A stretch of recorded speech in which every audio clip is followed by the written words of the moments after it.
Hola, bienvenido a John Samon.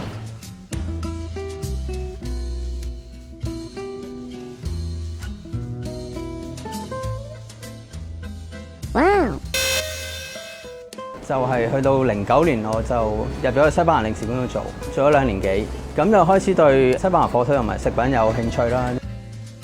咁啱機緣巧合啦，咁有個朋友話西班牙有間大學開一個專業嘅西班牙火腿嘅 intensive training course， 問我有冇興趣。你要識西班牙文嘅，一係讀獸醫 biochem 營養，一係要係喺啲 food sector 嗰度做嘢先至可以 apply 嘅嗰啲大嘅凍肉鋪啦。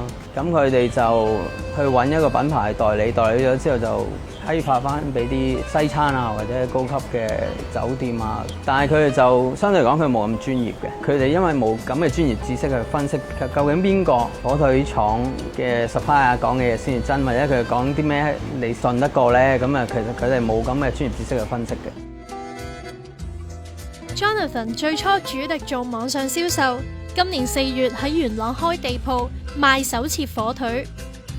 咁落機牌有乜問題咧？嗰把刀啊，因為切得好密啊，嗰把刀好熱啊，一就係啲油分啊、鮮味啊同埋味道都冇咗，所以你見到市場上嗰啲機切係咁平。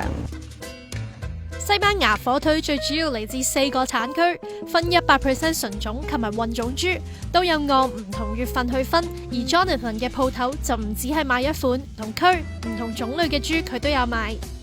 我去讀個課程嗰個就 Los Pedroches 啦，就比較新嘅產區嘅，佢哋都係主打100% 嘅黑毛豬。佢哋有一個特別之處就係佢哋嗰啲醬果個品種咧，嗰個糖分係比較高少少嘅，佢做出嚟嘅火腿嗰個味道係甜啲嘅。所以我哋都去唔同嘅產區去賣唔同嘅火腿，去俾啲客人去試。咁每一隻產區嘅火腿都有自己嘅 fans 嘅。